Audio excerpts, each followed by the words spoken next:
आप सबको प्रणाम करता हूँ। जो लोग जोड़े से बैठे हैं उनको जोड़े से प्रणाम करता हूँ। जो विवाहित किसी कारण से अकेले बैठे हैं उनसे निवेदन करता हूँ कि घर जाकर मेरी तरफ से चरण स्पर्श पहुँचाएं। जो कुंवारे बैठे हैं उनको इलू इलू करता हूँ। उन लोगों को विशेष प्रणाम करता हूँ जो सहारा श्री अमर सिंह जी, मुलायम सिंह जी के प्रोटोकॉल में यहाँ जबरदस्ती फंसे हुए हैं, जिनका कविता से कोई लेना देना नहीं है। मैं उनको प्रणाम करता हूँ। उन लोगों को स्पेशल प्रणाम करता हूँ जो भोजन के चक्कर में ये भजन का आनंद ले रहे हैं।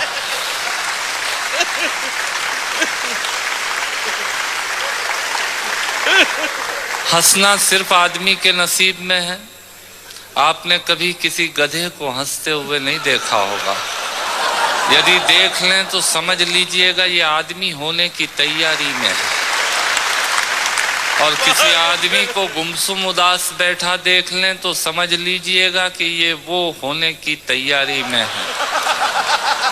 आनंद से बैठिएगा। मैं आपको ज्ञान की एक भी पंक्ति नहीं सुनाऊंगा। भगवान महाकाल की कसम खाकर कहता हूं, इस देश में अमिताभ जी आजकल ज्ञान की स्थिति बड़ी खराब चल रही है।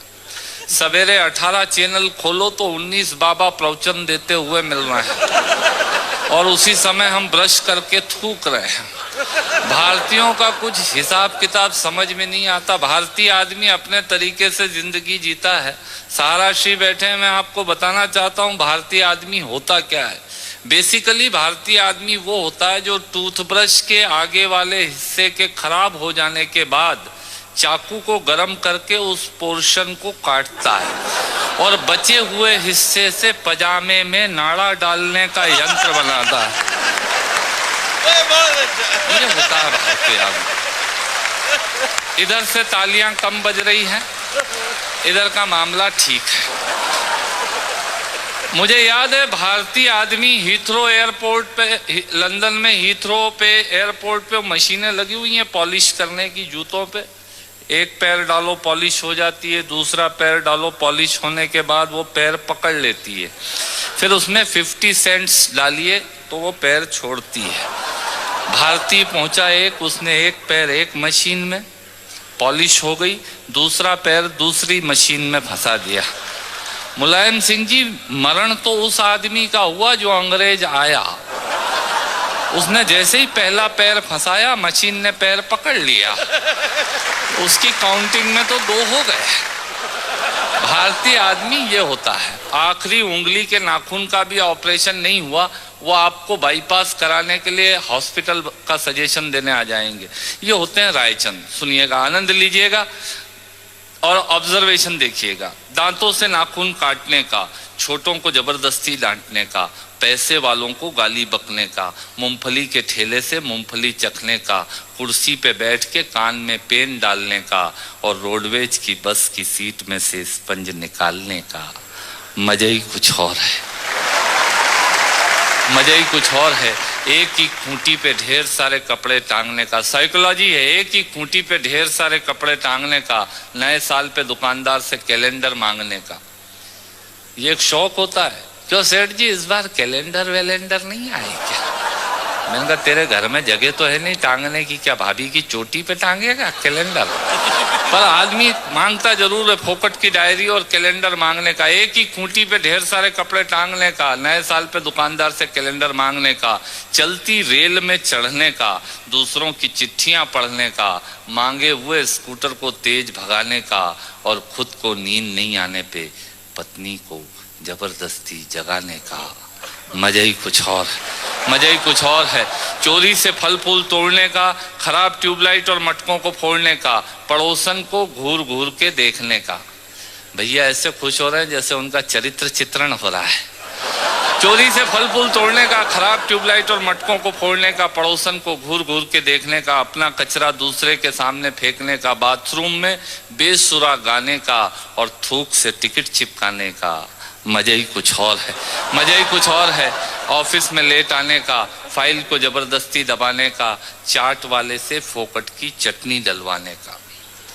भैया थोड़ी चटनी देना। ऑफिस में लेट आने का, फाइल को जबरदस्ती दबाने का, चाट वाले से फोकट की चटनी डलवाने का, बारात में प्रेस किए हुए कपड़ों पे फिर से प्रेस करवाने का, ससुराल में साले से पान मंगाने का और साली की पीठ पे धोल जमाने का। मजे ही कुछ और है, मजे ही कुछ और है। ब्याज के माल से मलाई खाने का, थर्ड क्लास ससुराल को फर्स्ट क्लास बताने का। ससुराल किसी की बुरी नहीं होती और साला तो विवेकानंद जी से कम बुद्धिमान किसी का होता ही नहीं है। और ब्याज के माल से मलाई खाने का, थर्ड क्लास ससुराल को फर्स्ट क्लास बताने का, पंगत में बैठ के एक ही सब्जी के लिए दो दोने लगाने का, आरती में सबसे ज्यादा फटा हुआ नोट चढ़ाने का, दूसरे के टेलीफोन से चिपकने का, गुटखे और पान इधर उधर पिचकने का, कमजोर से बेमतलब लड़ने का और पत्नी को रोज रोज परेशान करने का। मजा ही कुछ और है। मित्रों, श्रोताओं को भी कविता सुनाने का मजा ही कुछ और होता है, पर मन मेरा उस वक्त रोता है जब मजे के लिए शब्द अपने अर्थ खो जाते हैं और कुछ श्रोता तो बैठे बैठे ही सो जाते हैं, और कुछ श्रोता तो बैठे बैठे ही सो जाते हैं। यदि आप जीवित और जागृत हैं तो प्रमाण बताइए। कविता खत्म करता हूँ, तालियां बजाइए। ये मैंने एक प्रयोग की कविता सुनाई। मैंने पिता पर कुछ पंक्तियां लिखी। अमिताभ जी, ये हरिवंश राय बच्चन जी की स्मृति में कार्यक्रम है, इसलिए मैं कुछ पंक्तियां पिता पर पढ़ना चाहता हूं, सुनिएगा। माँ पर और पिता पर कुछ पंक्तियां आपके बीच निवेदित करता हूं। आप यहाँ जितने लोग बैठे हैं, मुझे नहीं मालूम कि किनकी माँ जीवित हैं और किन्होंने माँ को खो दिया, पर मेरा व्यक्तिगत मत ये है कि जिनकी माँ जीवित हैं, जिनके पिता जीवित हैं, वो दुनिया के सबसे संपन्न लोग हैं, वो दुनिया के सबसे अमीर लोग हैं, वो दुनिया के सबसे धनाढ्य लोग हैं। एक मिनट के लिए बचपन में लौटिएगा, याद कीजिएगा जब हम बहुत छोटे थे, माँ की गोद में थे, माँ का स्तनपान करते थे, तब माँ का एक स्तन मुंह में लेकर हमने उस माँ को दूसरे स्तन पर अपने छोटे छोटे पैरों से न जाने कितनी बार मारा, पर उस माँ ने हमें दूध पिलाना बंद नहीं किया। मित्रों, लात खाकर भोजन देने की शक्ति उस परमपिता परमेश्वर ने दुनिया में यदि किसी को दी है, वो सिर्फ माँ को दी है। माँ के अलावा ताकत किसी के पास नहीं है। मैं उस माँ की वंदना में कविता पढ़ता हूँ। याद कीजिएगा उन दिनों में जब हम चौके में, रसोई में बैठकर खाना खाया करते थे और माँ खाना बनाती थी। उस वक्त थाली पर बैठकर हमने जब भी इधर उधर देखा, वो माँ समझ गई और उसने नमक का डब्बा हमारी तरफ सरका दिया। हमारे बिना बोले को समझने वाली वो माँ, जब हम उसे खो देते हैं, वो माँ हमें बहुत याद आती है। वो माँ जो हमारे परीक्षा देते जाते वक्त दही की कटोरी लेकर शगुन बनकर आकर खड़ी हो जाती थी, उसे हम खो देते हैं। वो माँ हमें बहुत याद आती है। रमेश सोज की 4 पंक्तियां माननीय नेताजी यहाँ बैठे हैं, मैं पढ़ता हूँ। मुझे अच्छी लगती है कि बहुत रोते हैं लेकिन दामन हमारा नम नहीं होता, इन आँखों के बरसने का कोई मौसम नहीं होता, मैं अपने दुश्मनों के बीच भी महफूज रहता हूँ, मेरी माँ की दुआओं का खजाना कम नहीं। स्वामीनाथ पांडे की 3 पंक्तियां सुनाता हूँ। स्वामीनाथ पांडे ने 3 पंक्तियों का उपन्यास लिखा। अमिताभ जी बैठे हैं, जया जी बैठी हैं। 3 पंक्तियों में पूरा उपन्यास लिख दिया। उसने लिखा, एक विधवा माँ थी, उसके 2 बेटे थे। एक बेटा नीचे वाले माले पर रहता था, दूसरा बेटा ऊपर वाले माले पर रहता था। विधवा माँ 15 दिन एक बेटे के यहाँ खाना खाती थी, विधवा माँ 15 दिन दूसरे बेटे के यहाँ खाना खाती थी। पर ये उस विधवा माँ का दुर्भाग्य था कि साल में जो महीने 31 दिनों के होते थे, उस एक दिन उस विधवा माँ को उपवास रखना पड़ता था। 9 महीने पेट में रखने वाली माँ जब एक जवान बेटे को एक दिन भारी लगने लगी, तब इस नालायक हास्य व्यंग के कवि ने कुछ पंक्तियां माँ के लिए लिखी। सुनिएगा, यात्रा कीजिएगा मेरे साथ। माँ संवेदना है, भावना है, एहसास है, माँ माँ माँ संवेदना है, भावना है, एहसास है। माँ माँ जीवन के फूलों में खुशबू का वास है। माँ माँ रोते हुए बच्चे का खुशनुमा पलना है। माँ माँ मरुथल में नदी या मीठा सा झरना है। माँ माँ मरुथल में नदी या मीठा सा झरना है। माँ माँ लोरी है, गीत है, प्यारी सी थाप है। माँ माँ पूजा की थाली है, मंत्रों का जाप है। माँ माँ आँखों का सिसकता हुआ किनारा है। माँ माँ गालों पर पप्पी है, ममता की धारा है। माँ माँ झुलसते दिनों में कोयल की बोली है। माँ माँ मेहंदी है, कुमकुम है, सिंदूर है, रोली है। माँ माँ कलम है, दवात है, स्याही है। माँ परमात्मा की स्वयं एक गवाही है। माँ माँ त्याग है, तपस्या है, सेवा है। माँ माँ फूंक से ठंडा किया हुआ कलेवा है। माँ माँ अनुष्ठान है, साधना है, जीवन का हवन है। माँ माँ जिंदगी के मोहल्ले में आत्मा का भवन है। माँ माँ चूड़ी वाले हाथों के मजबूत कंधों का नाम है। माँ माँ काशी है, काबा है और चारों धाम है। माँ माँ चिंता है, याद है, हिचकी है। माँ माँ बच्चे की चोट पर सिसकी है। माँ माँ चूल्हा, धुआं, रोटी और हाथों का छाला है। माँ माँ जिंदगी की कड़वाहट में अमृत का प्याला है। माँ माँ पृथ्वी है, जगत है, धूरी है। माँ बिना इस सृष्टि की कल्पना अधूरी है। तो माँ की ये कथा अनादि है, ये अध्याय नहीं है और माँ का जीवन में कोई पर्याय नहीं। और माँ का जीवन में कोई पर्याय नहीं है। तो माँ का महत्व दुनिया में कम हो नहीं सकता और माँ जैसा दुनिया में कुछ हो नहीं सकता। माँ जैसा दुनिया में कुछ हो नहीं सकता। तो मैं कविता की ये पंक्तियां माँ के नाम करता हूँ। मैं दुनिया की सब माताओं को प्रणाम करता हूँ। पर कहा साहब के बिना पिता के माँ का अस्तित्व नहीं होता। किसी ने शेर कहा कि पक्के फल पेड़ों से रिश्ता तोड़ जाते हैं और अपाहिज बाप हो जाए तो बेटे छोड़ जाते हैं।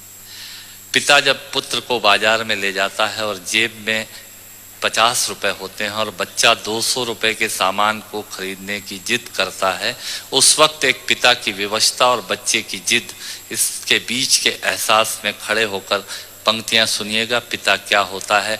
अमिताभ जी आपको समर्पित करता हूं। अमर सिंह जी बैठे हैं। पिता पिता जीवन है, संबल है, शक्ति है। पिता सृष्टि के निर्माण की अभिव्यक्ति है।